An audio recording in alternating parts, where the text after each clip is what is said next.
चलिए भाई, सबसे पहले बहुत बहुत स्वागत है हमारे डिजिटल प्लस शिक्षा सिटी पे। तो आज मैं आपको 24 नंबर के फर्स्ट सेट के क्वेश्चन करा देता हूँ। जितने भी क्वेश्चन मिले मैं फर्स्ट सेट के करा देता हूँ। उसके बाद कल के जो क्वेश्चंस रह गए थे वो भी मैंने ऐड कर दिया होगा, क्योंकि देखिए क्वेश्चन से ज़्यादा डिटेल्स आपके लिए बहुत ज़्यादा इंपॉर्टेंट है। तो जो कल के क्वेश्चन रह गए थे, जो अभी मिले हैं, मतलब जो मुझे रात में मिल गए थे, तो मैंने सोचा एक के साथ ही प्रेजेंट कर दूंगा, ताकि आपको ज़्यादा क्वेश्चन मिल जाए अगर आपके आने वाले सेट में एग्जामिनेशन से तब। ठीक है, चलिए शुरू करते हैं। दोस्तों यही कहूँगा, वीडियो अगर अच्छी लगी तो इसे लाइक करिएगा, चैनल पर नया तो चैनल को जो सब्सक्राइब करेगा, वीडियो को शेयर करेगा। अनुसूची 8 संविधान के किस आर्टिकल में है? तो देखिए यहाँ पे मेंशन किया गया 343 से 351। बेसिकली जो है आपका इसमें भाषाओं के बारे में बताया गया। भाषाओं के बारे में किस आर्टिकल में कहा गया? तो 343 में कहा गया, जो कि आपको पूछा जा सकता है।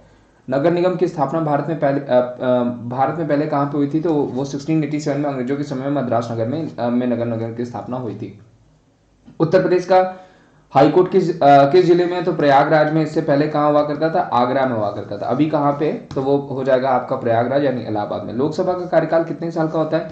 5 साल का होता है। इसमें बनने के लिए मेंबर जो होते हैं वो 25 साल की एज होनी चाहिए। ठीक है, प्लस लोकसभा में अगर पूछा जाएगा कि अभी कितनी सीटें हैं, तो 550। वो जो दो हुआ करती थी एंग्लो इंडियंस की, वो हटा दी गई। लोकसभा का जो है, लोकसभा को लोगों का सदन कहा जाता है, ये भी ध्यान रखिएगा। 1954 में लोगों का सदन कहा गया था लोकसभा को। लोकसभा के अध्यक्ष करंट में पूछे जाएंगे तो ओम बिरला हो जाएंगे। अगर करंट में पूछे जाएंगे, पहले लोकसभा अध्यक्ष पूछे जाएंगे तो जीवी मावलंकर हो जाएंगे। ठीक है, सॉरी। प्लस उसके अलावा जो है लोकसभा को 1952 में स्टैब्लिश किया गया था, 1952 में इसको स्टैब्लिश किया गया था। वेरी वेरी इंपॉर्टेंट आर्टिकल जो है इसको 81 में मेंशन किया गया है। ये सारे आगे आपको पूछे जा सकते हैं।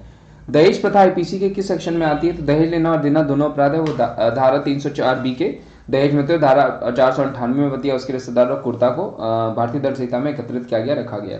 केशवानंद भारती बनाम केरल राज्य किस वर्ष हुआ था? 1973 में, 1973 में। एक का बहुवचन क्या होता है? तो एक का बहुवचन अनेक होता है। राज्यपाल के अध्यादेश जारी करने सकते किस अनुच्छेद के अंतर्गत वर्णित है? तो वो हो जाएगा आर्टिकल 213 अगर अनुच्छेद। मैंने लगातार बताया कि अगर देखिए राष्ट्रपति पूछा जाएगा तो 123, राज्यपाल पूछा जाएगा तो 213। राज्यपाल का जो अध्यादेश होता है वो 6 वीक्स के लिए होता है, राष्ट्रपति का जो होता है 6 महीने के लिए होता है। तो ये क्वेश्चन पूछे जाते हैं आपको।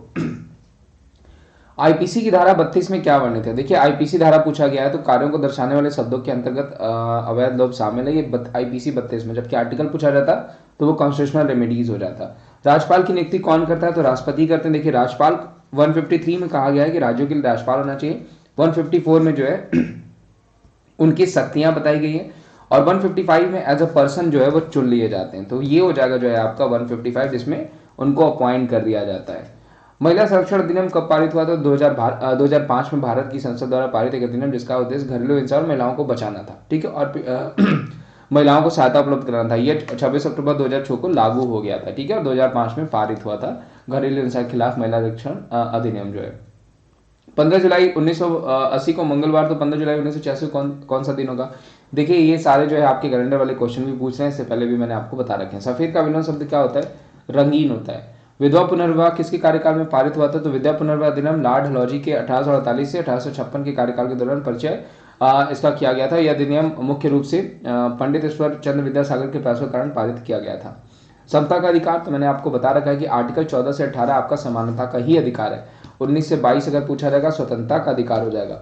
25 से 28 पूछा जाएगा तो वो धार्मिक स्वतंत्रता का अधिकार हो जाएगा। ठीक है, आर्टिकल 32 पूछा जाएगा तो वो आपका कॉन्स्टिट्यूशनल रेमेडीज हो जाएगा। ये सब मैंने आपको बता रखा है कि 12 से 35 आपको फंडामेंटल राइट्स पूछे ही जाने हैं। और देखिए ये क्वेश्चन आज फर्स्ट सेट के कुछ क्वेश्चन मिले थे, जो बचे हुए क्वेश्चन है वो भी मैं प्रेजेंट कर दूंगा। ये देखिए कल के क्वेश्चन है जो आपको रह गए थे। दल बदल विरोधी कानून के संविधान संशोधन के तहत जोड़ा गया? तो 52वां संविधान संशोधन 1985। सहकारी समिति संविधान के किस भाग में वर्णित है? तो भाग 9B में वर्णित है, ये भी इंपॉर्टेंट है। मोटर वाहन अधिनियम 2019 के तहत बिना परमिट गाड़ी चलाने पर कितने रुपए का जुर्माना का प्रावधान है?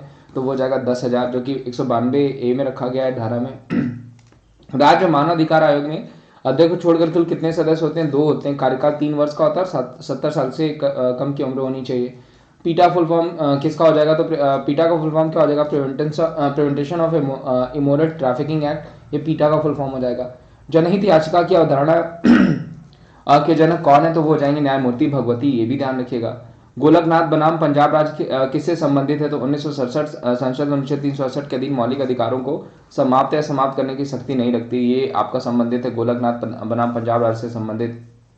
अंतर्राष्ट्रीय मातृभाषा कल भी मैंने बताया था 21 फरवरी को। नई रोशनी योजना किस वर्ग की महिलाओं को सशक्त बनाने के लिए शुरू करी गई? अल्पसंख्यक महिलाओं को। पहले राष्ट्रीय जल नीति कब अपनाई गई? 1987 में अपनाई गई। मंत्रिपरिषद सामूहिक रूप से संसद के लिए उत्तरदायी होता है, ऐसा किस अनुच्छेद में वर्णित है? तो वो 75(3) में वर्णित है, ये ध्यान रखिएगा। पीएम मोदी ने अफगानिस्तान संसद का उद्घाटन कब किया था? तो 25 दिसंबर 2015 को किया था। प्लस अफगानिस्तान ने हमारे प्रधानमंत्री को अवार्ड भी दिया था, आमिर अमानुल्लाह खान, ये भी ध्यान रखिएगा, पूछा जा सकता है कि अफगानिस्तान ने हमारे प्रधानमंत्री को कौन सा अवार्ड दिया था? तो आमिर अमानुल्लाह खान अवार्ड दिया था, ये ध्यान रखिएगा, वेरी वेरी इंपॉर्टेंट, जो कि आपको पूछा जा सकता है। एनसीआरबी का फुल फॉर्म क्या हो जाएगा? National crime records bureau.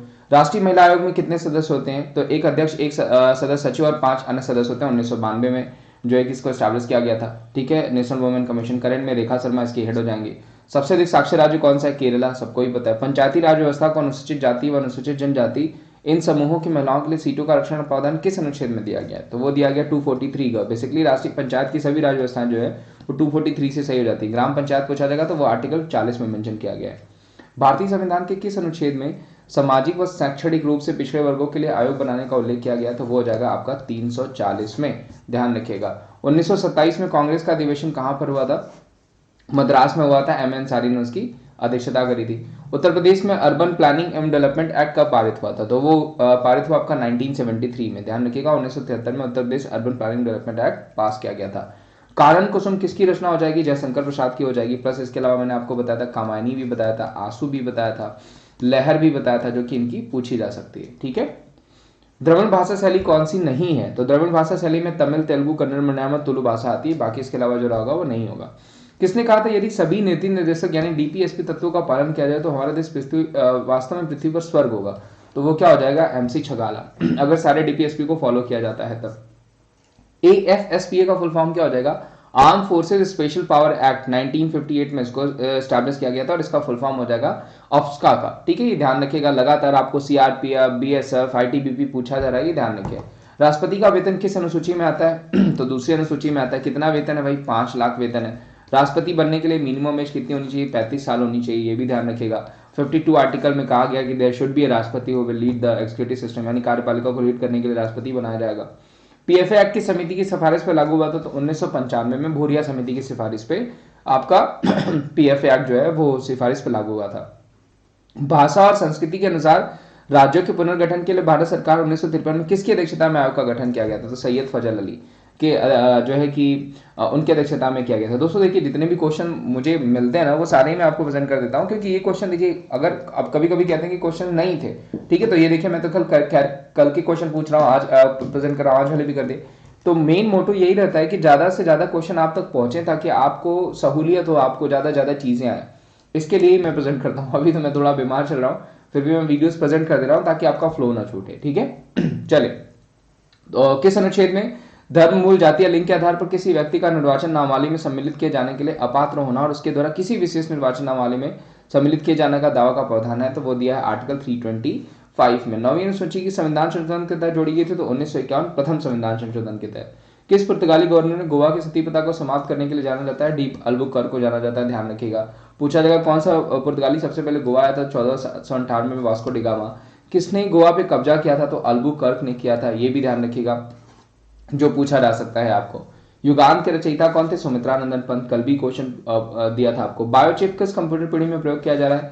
तो 5th जनरेशन में, 5वीं में। नेफ्ट के अंतर्गत क्या आता है? मिनिस्ट्री ऑफ एग्रीकल्चर आता है, ध्यान रखिएगा, पूछा जा सकता है। डीएनए किससे मिलकर बना होता है? तो न्यूक्लियोटाइड से मिलकर के बना होता है। एनसीईआरटी की स्थापना कब हुई थी? 1961 में। करंट में एनसीईआरटी के कौन हो जाएंगे अध्यक्ष या डायरेक्टर पूछा जाएगा? तो वो जाएंगे ऋषिकेश सेनापति, ये भी ध्यान रखिएगा, पूछा जा सकता है। यही सब क्वेश्चन आपको आगे बढ़ाएंगे, आगे बनेंगे, ठीक है। सुप्रीम कोर्ट द्वारा रीट परमादेश का क्या अर्थ होता है? कि रीट उस व्यक्ति के पक्ष में जारी की जा सकती है जो अपने कानूनी अधिकार स्थापित करता है या किसी एक व्यक्ति अधिकारता के विरुद्ध जारी किया जा सकता है जिसके पास कोई कार्य करने का कानूनी कर्तव्य हो लेकिन ऐसा करने में वो विफल हो रहा, ठीक है। भारत की तीनों सेनाओं का सेनापति कौन होता है? राष्ट्रपति होते हैं। संयुक्त राष्ट्र संघ ने कब मानवाधिकार सार्वभौमिक घोषणा को अंगीकार किया था? 1948 10 दिसंबर को। 10 दिसंबर को हम सेलिब्रेट भी करते हैं ना 86 डे। कौन सा निकाय संवैधानिक निकाय नहीं? तो देखिए जितने भी यहाँ पे प्रेजेंट किया गया, देखिए सबके सामने जो है आपको आर्टिकल्स दिख रहे हैं, मतलब ये सारे संवैधानिक निकाय हैं। इसमें आपका एक ऑप्शन रहा होगा नीति कमीशन, ठीक है। नीति कमीशन एक गैर जो है कॉन्स्टिट्यूशनल कमिटी है, यानी एक असंवैधानिक निकाय है जिसका कहीं पे जिक्र नहीं कि संविधान में होना चाहिए, तो वो दिया होगा, ठीक है। बाकी सारे देखिए आपके संविधान में मेंशन किए गए हैं, तो आपको अगर आपका पेपर होगा तो आपने ऑप्शन में देखा होगा, ठीक है। रीट याचिका किस भाषा में दायर की जा सकती है? इंग्लिश में। गौतम बुद्ध सारनाथ में जो प्रथम उपदेश दिया था उसे क्या कहा जाता है? धर्मचक्र प्रवर्तन। लगातार मैं कह रहा हूं आपको, पाली भाषा में दिया था। तब सारनाथ को ऋषि पत्तनम के नाम से जाना जाता था, ठीक है। और हाथियों के दांत के लिए काफी फेमस था आपका सारनाथ। केंद्रीय भारतीय भाषा संस्थान कहाँ पे? मैसूर में। हमेशा अगर आप देखेंगे लिटरेचर के स्टूडेंट यहाँ पे जाकर के प्रैक्टिस करते रहते हैं, तो केंद्रीय भारतीय भाषा संस्थान कहाँ पे हो जाएगा? वो मैसूर में हो जाएगा, ठीक है।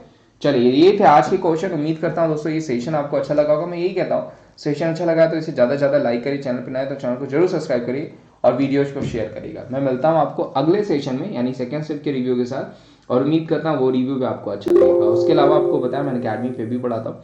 अनअकैडमी पे मेरी फ्री क्लासेस ज्वाइन करने के लिए अनअकैडमी एप्लीकेशन आप जा करके इंस्टॉल कर लीजिए, प्ले स्टोर पे मिल जाएगा बिल्कुल फ्री। अगर आप प्लस सब्सक्रिप्शन लेते हैं तो complete syllabus, regular doubting session, unlimited e notes आपको मिल जाते हैं।